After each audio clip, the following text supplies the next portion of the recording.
ay rated SPG. Striktong patnubay at gabay ng magulang ang kailangan. Maaaring may masiselang tema, lengguwahe, karahasan, sexual, horror o droga na hindi angkop sa mga bata. Ikaw ang aking lala sa gabing madilim. Ikaw ang bawat sana sa lahat ng hiling. Sagot sa akin. Magkakaroon na naman ang harapan itong si Moira at itong si Lynette. At dito naman na inaasar ni Lynette itong si Moira na hayaan na lamang daw na mag-enjoy itong si Moira at magbakasyon. Baka ito na daw ang huling araw ng kanyang kasiyahan. At dito naman naasar itong si Moira sa mga sinasabi dito ni Lynette. Samantala, gusto nga dalawin ni Moira itong si Don Pepe upang makita niya ang sitwasyon kung ano na nga ang kalagayan nito. Kaya agad na pumasok itong si Moira dito nga sa kwarta ni Don Pepe. At ang sumunod naman ay ang kanya anak na si Zoe. At dito naman na sinasabi ni Moira at ibinobulong dito kay Don Pepe na namimiss niya daw itong matanda. At mamaya-maya ay nagbukas ang pinto at dito naman dumating itong si Zoe. Laking gulat ng mag-ina nang bigla nga nagkamalay at nagising na itong si Don Pepe. At pagtanto na may tao nga sa loob ng kwarto at dito nagtanong itong si Don Pepe na kung sino ang mga ito dahil hindi niya nga ito natatandaan.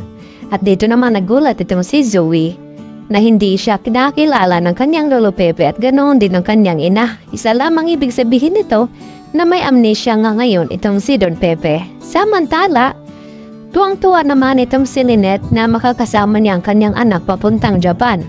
Dahil sa sorpresa na ibinigay nga ni Carlos dito kay Lynette na sa ganon ay makabawi nga ito dahil sa nangyari sa kanilang dalawa na nagkaroon nga na sinasaktan ni Carlos itong si Lynette at dahil gusto niya na hindi nga magalit ng husto itong si Lynette sa kanya, kaya agad nga gumawa ng paraan itong si Carlos nang sa ganon ay mapawi naman ang inis ni Lynette dito nga sa kanya at hindi nga naituloy ni Lynette na magsumbong dito kay Annalyn kung ano nga ang tunay na ugali dito ni Carlos Benitez.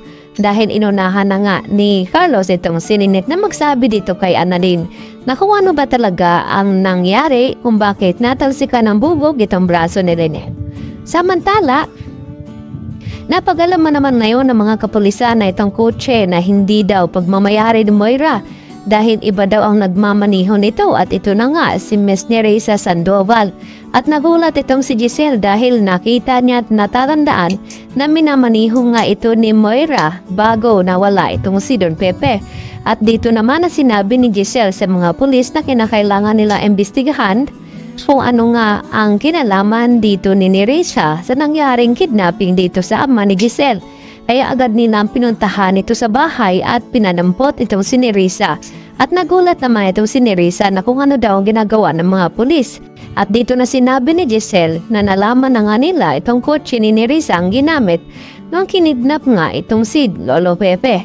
At dahil dito, nagpupumilit itong si Nereza na wala daw siyang kinalaman sa nangyaring kidnapping at hindi daw siyang nagmamaniho ng kotse na iyon sa araw ng kinidnap ito si Don Pepe.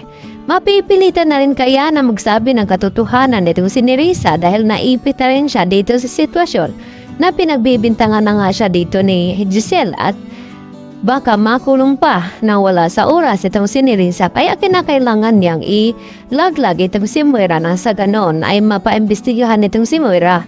At tama nga ang kutob dito ni Giselle na may kinalaman talaga itong si Moira sa nangyaring kidnapping at baka nakipagsabuatan daw itong si Zoe sa kanyang ina. Kaya yan naman ang ating naiisa sa pagkaabangan maya-maya mga kapuso kung ano nga ba magiging kahinatnan dito sa mga plano ni Moira dito kay Don Pepe. Yan lang po at marami pong salamat.